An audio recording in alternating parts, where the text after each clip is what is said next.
Nagiging matindi ang emosyon, pare. Naiintindihan ko, gets ko. Pero kaya nyo yan. Naging kakaiba siya. Baliw talaga, grabe. Oo.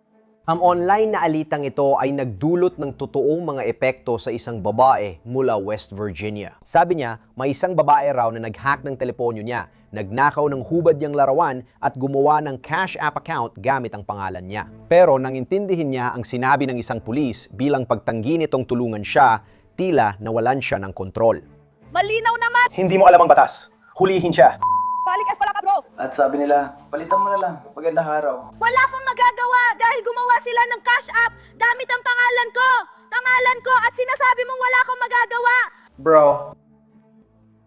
Ipinaliwanag ko pero sinisigawan mo ako at hindi mo ako pinapagsalita. Akala mo, pinapakita ko, di ka nagtrabaho sa 800 at 30,000! Bro.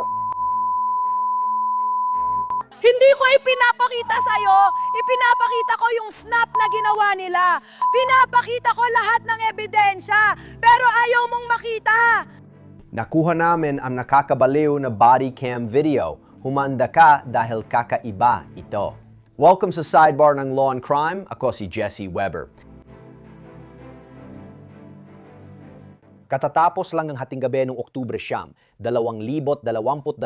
nang tumugo ng isang pulis sa Martinsburg, West Virginia sa tawag mula sa isang apartment malapit sa himpilan ng pulisya. Ngayon, natatakot ang babaeng ito sa loob. Natatakot siya na baka puntahan siya sa bahay ng isang taong kaalitan niya online.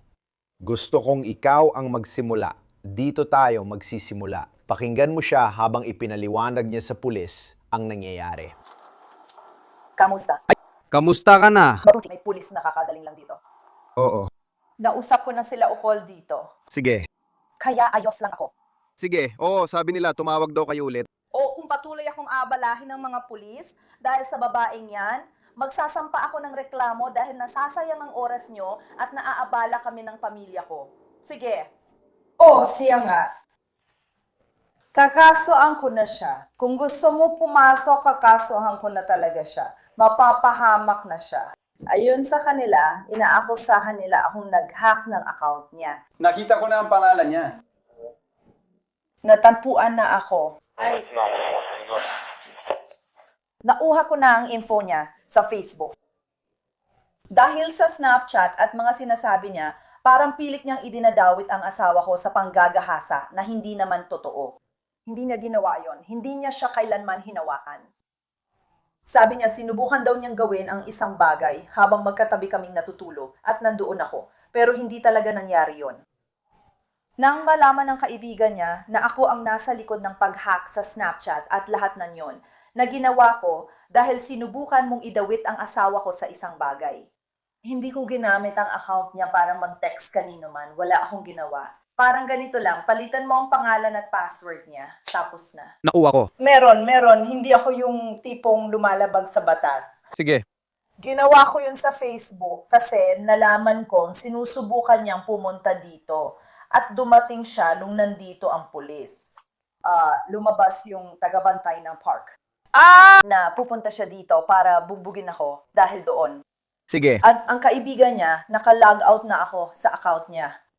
Kalokohan lang lahat yun. Hindi naman krimen yun. Nag-screenshot lang ako. Pero nag-screenshot ako kay Sneak kasi inaakusahan nila ako na may mga larawan niya sa cellphone ko. Na hindi naman talaga ako nagkaroon ng kahit anong larawan niya sa cellphone ko.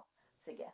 Inaakusahan nila akong kumuha ng pera, gumawa ng mga account gaya ng Cash App, at umorder sa Amazon gamit ang pangalan niya. Hindi ko naman ginawa o alam ang mga yon. Sabi nila, ginagamit ko ang social security number niya, pero hindi ko ito nakuha o ginamit kahit kailan.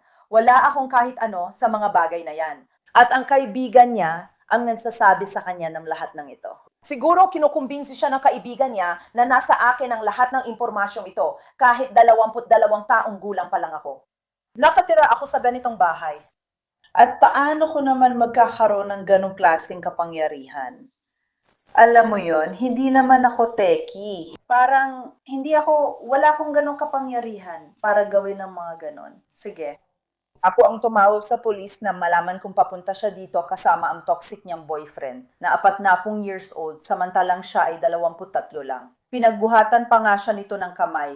Sinaktan niya siya, sinakal siya, Binugbog siya ayon sa lahat ng sinabi niya sa akin. Sige. Nakilala ko na siya dati. Mukha talaga siyang ganon. Natakot ako nung nakilala ko siya kasi hinuli ko siya matapos niyang i-hostage si ate sa hotel. Pumunta kami ng asawa ko, kinuha at dinala siya dito para siguradong ligtas. Sige. Ngayon, alam na ng lalaking ito na marahas at nananakit ng mga babae kung saan ako nakatira. Yan ang kinakatakot ko. Naintindihan mo, kaya ako tinawag ang pulis sa 3 beses. Hindi dahil gusto niya akong saktan. Sa totoo lang, babantayan ko siya. Kapag sinaktan niya ako, ipagtatanggol ko ang sarili ko. Tatawag ako ng pulis at sasabihin, hulihin mo ako kung gusto mo. Hinawakan niya ako, kaya napabagsak ko siya. Hindi mo pwedeng gawin yan sa akin. Hindi ko ginagawa yung kasi, alam mo, hindi pa naman niya ako sinaktan, pero kasama niya ang mabangis na lalaking mas matanda sa akin. Para na siyang tatay ko sa edad. Hindi ko ilalagay sa panganib ang sarili ko, asawa ko, o tatay ko na may stage 5 kidney failure at pabalik-balik na seizure. Sige. Ipinaliwanag ko ng ganun at ginawa ko. Hindi ko lang parang, ako nga, Oo, malalaman niyang mangyayari. Pumunta lang ako para tiyaking ayos ka. hindi ako ayos. Sobrang paranoid ako at nailalabas ko ito sa ganitong paraan. Naiintindihan ko naman. Pero kung may dumating man o may mangyari na ganun, tawagan mo lang kami. Nandyan lang talaga kami. Tawagan mo lang kami. Pupunta kami agad. Aayusin namin kahit ano pa yan. Pero para sa kahit ano pa, tulad ng susunod, si Pew na ang bahala o kung ano pa man. Kaya kung may mga screenshot ka o anumang kailangan mong ibigay sa kanya, binigyan ka ba niya ng email at kung ano-ano pa? Hindi niya ginawa. Pagkaalis niya, inialok ko pa nga na ipakita sa kanya ang mga mensahe nung nandito pa siya. Kasi nung nandito pa siya, naka-login pa ako sa Facebook niya para sa sarili kong kaligtasan. Para sa akin, napakahalaga nun. Ayoko magising isang umaga at makita na parang wala na ang lahat. Ayoko nun. Sa totoo lang, hindi ako naniniwala dyan. Ayokong makulong dahil lang sa paghawak at pag-post ng hubad na litrato ng babae nito. Gets kita at naiintindihan ko yan. Hindi ko ginagawa yan. Pero yan na. Anong sayang makukuha ko roon? Naiintindihan ko. Pero Alam mo naman, kulungan. kung sakali lang, kung may dumating dito o may mangyari ngayong gabi, tawagan mo lang kami. Sige. Oo, yun lang. Pagod lang talaga ako. Alam mo, parang nag-enjoy lang ako kanina. Alam mo yon, masaya lang. Pero ngayon, ayun, dinelet ko yung mga picture niya at ngayon galit na galit siya. Alam mo, pakiusap, huwag mo akusahan ng asawa ko ng ganyan habang nandito ako sa kama. Nakuha ko na, pakiusap. Alam ko nagsisinungaling ka. Naiintindihan kita. Sabi ko nga, kung may sinumang pupunta dito para manggulo o kung anuman, tawagan mo lang kami. Nandyan lang talaga kami sa tabi. Ilang oras ang lumipas, naabisuhan ng parehong pulis na nasa labas na ng istasyon sa parking lot ang 2 taong umano'y nagbantang pupunta sa bahay ng kabilang babae. Kalaunan, nakilala sila bilang Gary Priebe at Anna Rose Thompson. Sinusubukan ipaliwanag ni Thompson ang panig niya, pero nagiging emosyonal siya at laging sumisingit ang boyfriend niya na lalo pang nagpapalala ng sitwasyon. Hi! Kumusta ka na? Ayos naman siguro. Ano bang nangyayari? 2 oras na ako naghihintay na may kumausap. Sabi mo kasi nasa College Street ka. Hindi yun. Hindi. Sinabi namin tumigil ka. Sisumulan ko na si Wim. Sabi niya doon ang mga gumagawa nito. Kailangan mong kumalma. Taibo, Kailangan kong kumalma. Oo. sumakay ka na sa kotse. Pakiusap. Huwag ka manggulo. Alam kong galit ka. Alam kong galit ka pero tumahimik ka muna. Isara mo muna ang bibig mo. Tumahimik ka na lang. Tumahimik ka na lang. Alam kong ignorante sila pero hindi ko kasalanan yun. Hindi rin niya kasalanan. Hindi, tumatawag ako tungkol sa mga taong nakatira riyan dahil nahack niya ang Snapchat ko, nahack niya ang Google account ko. Gumawa siya ng Snap or Cash App gamit ang pangalan ko at humini ng pera sa mga tao. Kinukuha rin niya ang mga personal kong larawan. Nag-selfie ako ng mga hubad na larawan dahil nahuhumaling ako sa sarili kong katawan at wala namang masama doon. At gumagamit siya ng isang bagay sa kanyang telepono kung saan pwede niyang kunin ang mga bagay mula sa telepono ko at ilipat ito sa kanya. Gumawa siya ng Meet Me app at sinusubukang magpadala ng di angkop kong larawan sa iba habang nagpapanggap na ako at nag-order sa Amazon gamit ang pangalan ko. may gamit siya sa telepono niya na nagpapaintulot sa kanya. At ang kaibigan ko, niloloko siya dati ng boyfriend niya.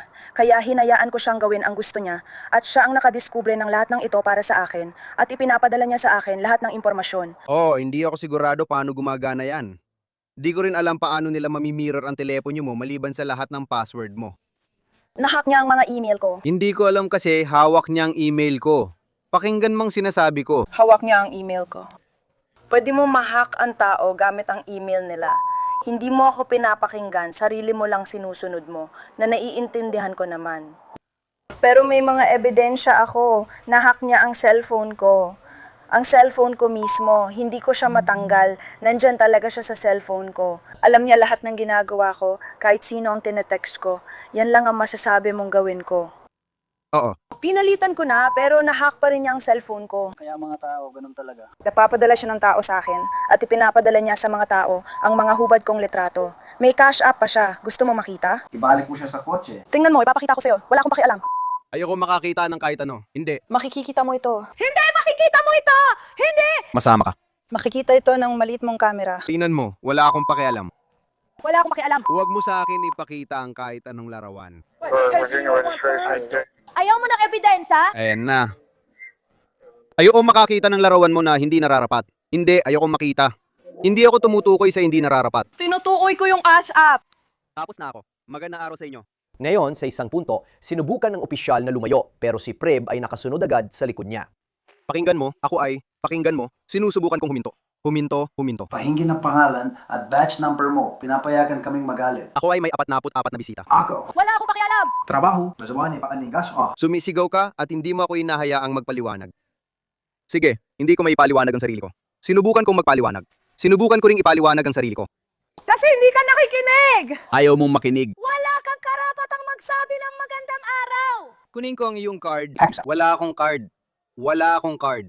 Sinubukan muling lumayo ng opisyal at pinatay ang audio ng kanyang body cam. Pero nang buksan niya ulit ito, sina Thompson at Preb pareho silang sumisigaw sa kanya. Pinatangka kitang kausapin! Tinawag mo akong bastardo. Sige, ituloy mo. Trabaho mo yan. Magaling. Sabihan mo pakalmahin siya. Hindi. Hindi. Hindi mo talaga alam ang batas! Masakit yon. Pumunta ka sa eskwela, tapos sinasabi nila, Palitan mo na lang ang iyong. wala kang magagawa kasi gumawa sila ng cash app damit pangalan ko! Sinasabi mo pa na wala kang magagawa? Bro, Hindi mo kaya dahil hindi mo kaya. sinubukan kong magpaliwanag pero sinisigawan mo ako at di mo ako pinagsalita. Iniisip mong pinapakita ko di gumana! Maruming kusina. Wala akong pakialam. Hindi ko ipinapakita sa'yo ang mga balita ko, tanga! Ipinapakita ko sa'yo! Ginawa nila ang snap! Pinapakita ko na sa'yo lahat ng ebidensya! Pero ayaw mong makita! Hindi mo ako pinapayayang magsalita. Dahil wala kang pakialam! Hindi, tapos na ako. Yan ang akala ko. Ayaw mo ipatupad ang batas at protektahan ang mamamayan. Partito para sa paggaling. Lumabas ka. Paalam. Pinuputol mo sila. Magandang araw sa'yo! Magandang araw sa'yo. Sinasabi mo, ayos lang na i-post nila ang mga hubat ng larawan! Wala akong sinabi. Hindi mo ako pinayagang magsalita. Oo, sinabi mo. Wala kang magagawa dyan! Huwag mong baguhin ang 44 na minuto ko! Yun lang ang kailangan kong gawin! Sige. Hindi nakikipagtulungan ng tumatawag. I-clear na ito. 108.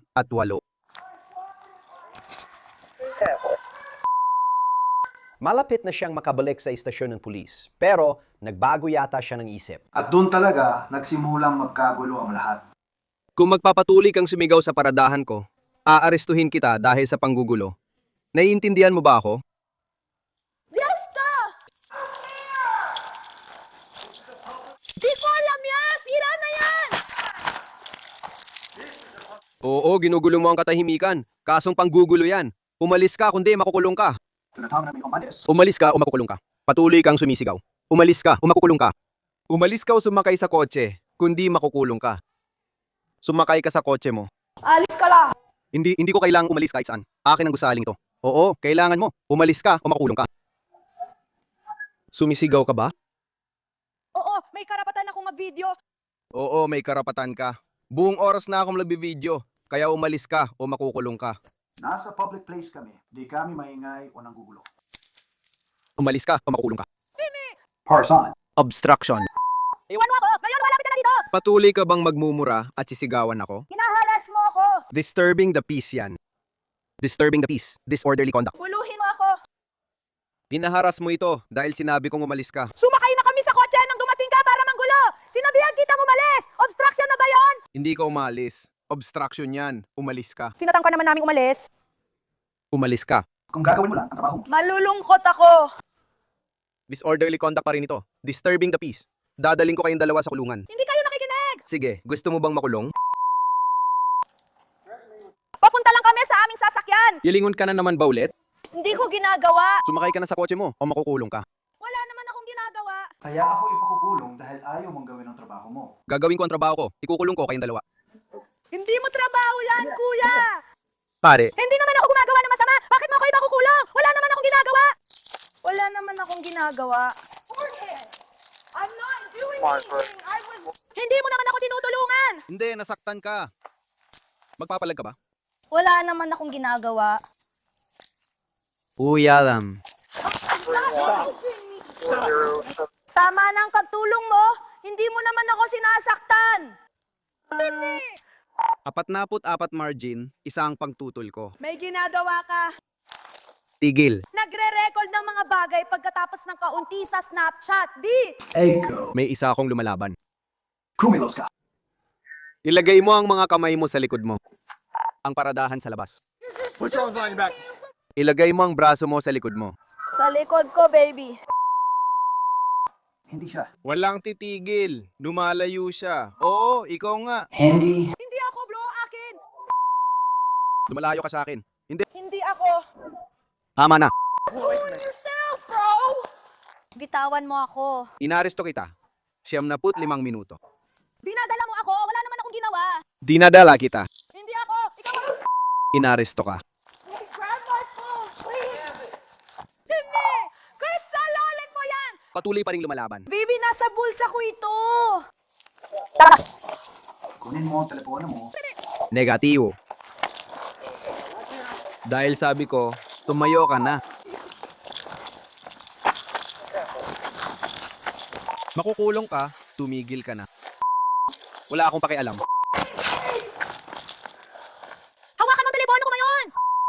Sige, ibigay mo sa akin ang telepono mo. Hindi, isasama ko ang telepono niya. Hindi ganun. Ang telepono niya ay isasama sa akin. Pwede ba ako makahingi ng isa pang unit dito pakiusap? Telepono niya yon! Nakatangalan ito sa kanya! Huwag ninyong hayaang makuha niya ang ari-arian. Mayroon daw malapit sa kanya! Wala akong ginagawa! Bitawan mo ako! Makukulong ka. Wala akong ginawa. Inaaresto ka na. Hindi ko ginawa yon! Inaaresto ka na. Para saan? Para saan?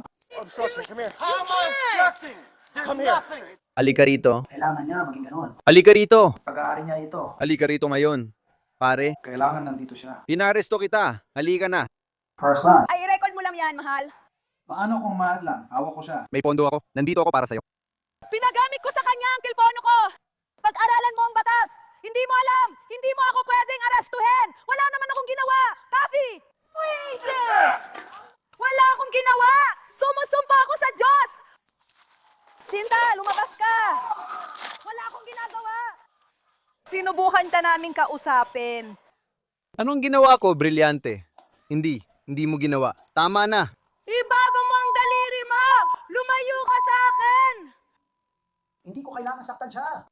Wala kaming ginawa! Bakit hindi mo pwedeng kunin ang phone ko, bro?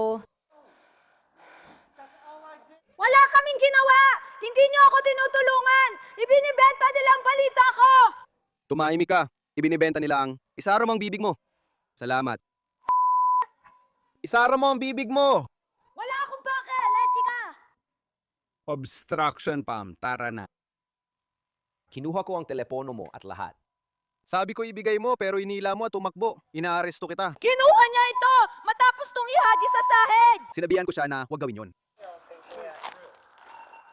Ay, buti na lang! Wala kayo pakialam kung may malasakit ang iba! Walang pakialam. Mga pedophile! Tayong lahat ang nagsabi niyan!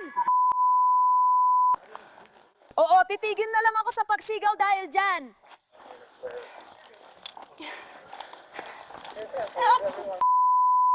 Stop! Huwag kang pumiglas. Hindi naman ako. Tinatambang kong lumayo!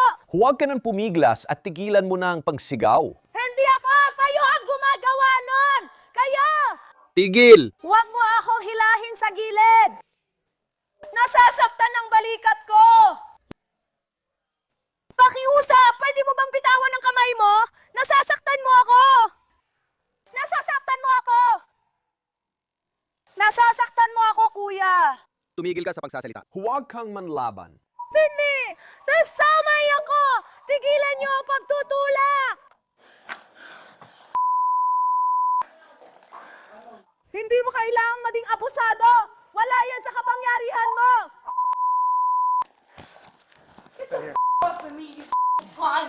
Tama na.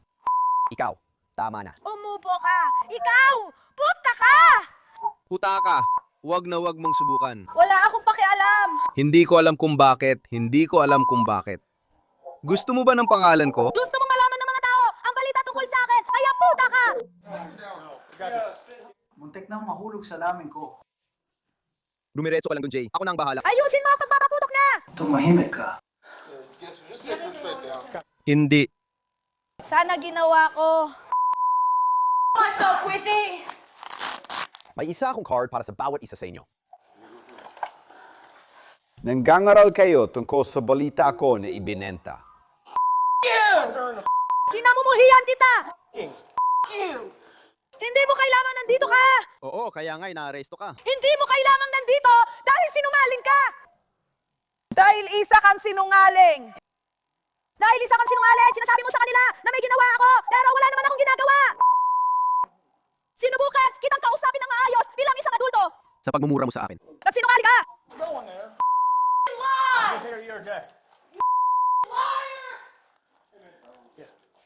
Pinahalagaan yun. Salamat sa inyo mga pare. Pwede ba kitang tawaging sweet? Wala akong... At kakausapin kita laban sa akin. Mabuti ako para sa kanya. Bigyan mo ako ng isang minuto. Ayon sa ulat ng pulisya, si Thompson ay dumura sa 2 pulis, kaya dinala siya sa kulungan para sa karagdagang proseso. Mas kalmado na ngayon si Priv habang nananatili sa istasyon ng pulisya. Sige, dadaan na ako diretso rito. Sa inyo? Magbago? 2 sentimo lang. Ginawa ko na. Oo, ayos ka na. Diretso lang. Pangalawang pinto na yon. Pwede mo naman talaga, ano to? Rinky at $10. Pwede mong hawakan yan. Huwag mong kunin sa akin mula sa kulungan. Pero magkakaproblema ka dahil dyan. Ayos ka lang, hindi ko kukunin yan sa'yo. Sila ang kukuha niyan sa'yo. Pero mapapahama ka dahil hawak mo yan. Paano ito? Umupo ka muna ron. May itatype lang ako saglit para sa'yo. Paano ba talaga gumagana to? Kasi alam ko na bawat lugar ay iba-iba. Anong ibig mong sabihin? Ano bang sinasabi mo? Kasi bukas ay linggo. Oo. Technical na ngayon ay linggo na. Na yon ay linggo, oo. Sa pagkakaintindi ko, dapat may hukom na darating. Parang araw-araw, pati weekends, pumapasok sila. Sigurado ako. Alam kong pumapasok sila tuwing Sabado. Hindi ako 100% sigurado. Huwag mo akong i-quote. Hindi ako 100% sigurado sa linggo. Pero alam kong pumapasok sila tuwing Sabado. Ipinapalagay kong pumapasok din sila tuwing linggo. At yun nga, at ibig kong sabihin, nakita akong galit ka nung dumating ako doon. Kaya ganun ako. Sinusubukan ko lang sabihin na, uy, tol, tumawag ka na lang. Kasi si Pew talaga ang humahawak noon. Siya yung sa nakaraang shift. Siya ang nag-iimbestiga, kaya nagpapaliwanag lang ako sa inyo. Kung may mga tanong kayo, pwede ninyong kontakin si Pew at siya ang makakapagbigay sa inyo ng karagdagang impormasyon. Ito ay talagang mga tao dahil tatawag sana ako mamaya. Pasensya na, pasabihan mo siyang tumawag. Tumitindi talaga ang emosyon pare, naiintindihan ko. Pero gets nyo naman nung sinabi naming nagwala siya. Grabe talaga pare. Oo. At hindi ko sinabing wag mong hawakan ng telepono, basta wag mo lang hawakan. Alam mo ang ibig kong sabihin? Basta wag mo lang hawakan. Hindi ko inakala na maaresto ako dahil pinulot ko yun. Hindi kita gustong arestuin. Siya yung inaaresto ko dahil ayaw tumigil sa sigaw. Kahit binigay ko na sagot. May mali sa kanya kaya kinuha ko ang telepono para maiwasan ng masama. Alam mo rin, nakita mo ang screen. Kapag may inaaresto, kinukuha namin agad ang gamit nila tulad ng kilpono. Kaya ako sinabi, wag hawakan, ako na ang kukuha at magdadala. Ibig ko sabihin, ibibigay ko naman sa'yo yun. Tinanong kita at sinabi mong hindi. Oo, kasi binibigay mo yun sa kanya, hindi ko ibibigay sa'yo at ilalagay ito sa alanganin. Sa mga sandaling yon, kung ibabagsak ko o malalagay siya sa alanganin at tuluyang masira yon, yun ang nasa isip ko noon. Hindi pwede. Kailangan niya ng telepono. Oo, sasama yun sa kanya sa kulungan. Yan nga ang sinasabi ko. Kailangan niya yon para sa mga contact niya. Pero ang iniisip ko, kung susubukan kong ibigay yun sa kanya ngayon, susubukan naman ng babae na sipain yun o gumawa ng kalokohan. At lalo lang siyang mapapahamak. Napahamak mo ako. Oo, napahamak ka nga niya kasi handa na akong umalis noon. Naiintindihan ko rin na galit kayo. Sinubukan ko pero sigaw siya ng sigaw. Sabi ko, sige, napasobra ka na. Kita mo naman ako, parang hawak ko na siya. Sinubukan ko siyang pakawalan. Sabi ko, umalis na siya. Pero bumalik siya at sinubok niya ulit ako. Ano bang inaharap natin? Disorderly conduct yan. Kaya nga ako nagtatanong. Oo, yun ang pinaliwanag ko pero ayaw niya makinig. Hindi ko alam kung dahil bata siya. Pwede ka bang tumayo kahit saan dito? Ibig ko sabihin, naintindihan ko na. Oo, hindi ko pwedeng hayaan. May isang tao lang na uupo dyan at sisigaw at magwawala. Hindi. Yung tungkol sa telepono, ano ba talaga yun? Oo, halos ganun na. Kung inayaan mo lang siyang maaresto, ayos ka na. Hindi naman kita balak arestuin nun. Ang ibig kong sabihin, misdemeanor lang ito. Sana matuto siya at ang lahat. Ayon sa record ng korte, si Thompson ay may 4 na kaso: obstruction, 2 pananakit sa police at disorderly conduct. Sa plea deal, ibinasura ang obstruction at 1 kaso ng pananakit sa police. Sa huli, inamin niya ang natitirang kaso ng pananakit at disorderly conduct at hinatulan siya ng 30 araw na pagkakakulong sa bahay.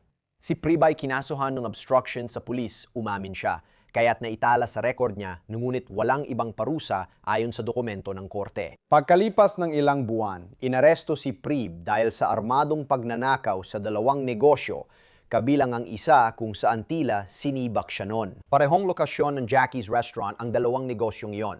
Ninakawan ang una noong Disyembre 2022 at ang isa pa noong Enero 2023. May dala umanong kutsilyo si Prib nang sapilitan niyang hingi ng pera.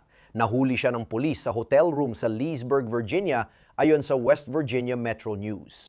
Lumabas din na may warrant siya dahil hindi siya nagrehistro bilang sex offender sa pangalawang beses, ayon sa ulat. Noong Hulyo 2024 base sa record ng korte, nahatulan si Prib ng 32 taon sa West Virginia Department of Corrections. Naalala mo nung sinabi kong kakaibang kwento ito?